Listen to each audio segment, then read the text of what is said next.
నమస్తే. విజయ్ అలాగే సంగీత. సో, మనకి అందరికీ తెలుసు విడాకులకి అప్లై చేశారు సంగీత. అలాగే విజయ్ గూడా ముఖ్యమంత్రిగా ప్రమాణ స్వీకారం చేసి ఆయన పనులు ఆయన చేసుకుంటూ ఉన్నారు. మరోపక్క త్రిష ఈ మధ్యలోన ఒక స్పెషల్ టాపిక్‌గా మారిపోయారు అందరికీను.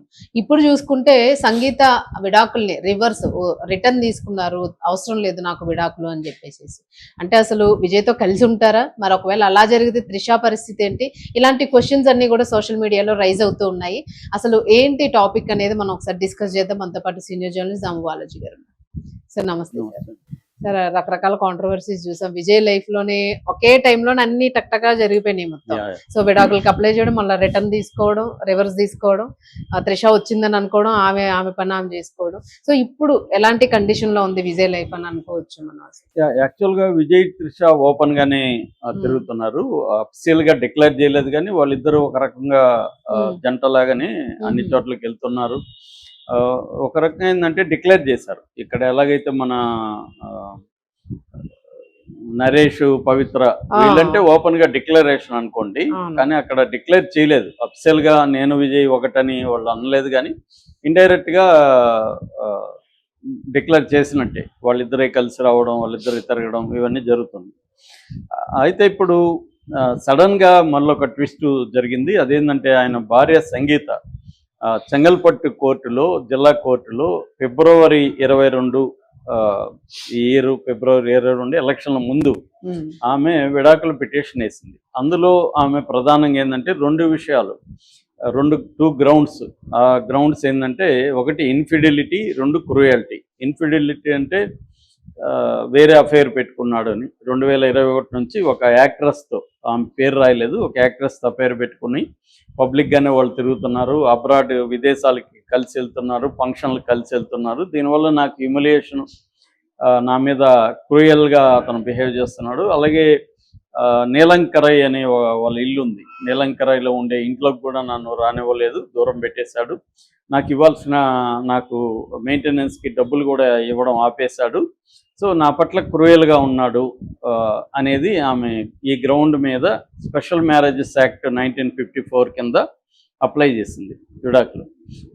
అది జూన్లో దాన్ని కోర్టు హీరింగ్ ఉన్నింది. మళ్ళీ దాన్ని ఆగస్టు 7కి పోస్ట్పోన్ చేశారు, వాయిదా వేశారు మేజిస్ట్రేట్.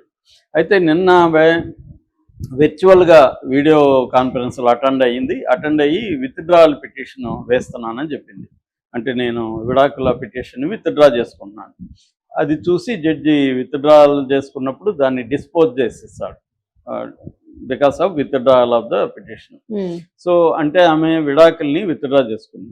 ఇప్పుడు విడాకులు విత్డ్రా చేసుకుంది కాబట్టి వాళ్ళిద్దరు కలిసిపోయారా, కలిసి ఉంటారా అనేది తెలియదు. ఇప్పటివరకు అదేమీ కనిపించలేదు. ఆమె మామూలుగానే ఆమె బయోగ్రఫీ నేను సపరేట్గా చెప్పాను కూడా ఒకసారి. వాళ్ళది యాక్చువల్గా శ్రీలంక. స్వర్ణలింగం అనే ఒక బిజినెస్ మ్యాగ్నెట్. ఆయన Sri Lanka Tamil, but settled in లండన్లో ఆయనకి రియల్ ఎస్టేటు, ఇంకొన్ని రకాల వ్యాపారాలు ఉన్నాయన్నమాట. సో ఈమె అక్కడే పుట్టింది, లండన్ సిటిజన్ ఆమె. సో చదువుకున్నది కూడా లండన్ యూనివర్సిటీలో బయోమెడిసిన్ చదివింది. వాళ్ళ మదర్ పేరు నిర్మల, ఆమెకు ఒక చెల్లెలు కూడా ఉందని చెప్తున్నారు. సో దాదాపు ఒక 400-500 కోట్ల వ్యాపారం వాళ్ళకు ఉంది. అయితే ఆమె చదువుకునేటప్పటి నుంచి విజయ్ ఫ్యాన్ అనమాట. విజయ్కి చాలా లెటర్లు రాసేది. ఆ తర్వాత 96 ఆ ప్రాంతంలో పువ్వే వనకాగానే ఒక సినిమా పెద్ద హిట్ అయింది. హిట్ అయినప్పుడు దాని సెలబ్రేషన్స్, లవ్ టుడే అనే ఒక సినిమా షూటింగ్ జరుగుతుంటే అభినందనలు తెలియజేయడానికి లండన్ నుంచి ఆమె వచ్చింది. వచ్చి షూటింగ్లో పరిచయం చేసుకొని, అంతకుముందే లెటర్లు అవి రాసింది కాబట్టి కొంత పరిచయం ఉండొచ్చు, చేసుకొని వస్తే ఇతను షాక్ అయ్యాడు. అంటే ప్లెజెంట్లీ సర్ప్రైజ్డ్ అంటారు కదా, అంటే నా కోసం ఒక ఫ్యాన్ లండన్ నుంచి ఫ్లైట్లో వచ్చి చేసింది అనేది ఇతను హ్యాపీగా ఫీల్ అయ్యి ఇంటికి రమ్మన్నాడు. వాళ్ళ ఇంట్లో వాళ్ళకి పరిచయం చేశాడు. వాళ్ళ ఇంట్లో వాళ్ళకి కూడా వాళ్ళ అమ్మ నాన్నకి అమ్మాయి బాగా నచ్చింది. అక్కడ నుంచి ఇద్దరి మధ్య ఫ్రెండ్షిప్ మొదలైంది. తర్వాత ఇతను ఈ అమ్మాయినే పెళ్లి చేసుకోవచ్చు కదా అని ఇతనికి అనిపించింది. తనంటే ఇంత ఆరాధన ఉంది, రెండోది అక్కడ బిజినెస్ అంతా ఉంది. కాకపోతే ఓన్లీ ప్రాబ్లం విజయ్ క్రిస్టియన్. ఇతని పూర్తి పేరు జోసెఫ్ విజయ్ చంద్రశేఖర్. సో అమ్మాయి ఏమో హిందూ, స్వర్ణలింగం అంటే తమిళ్ హిందూ.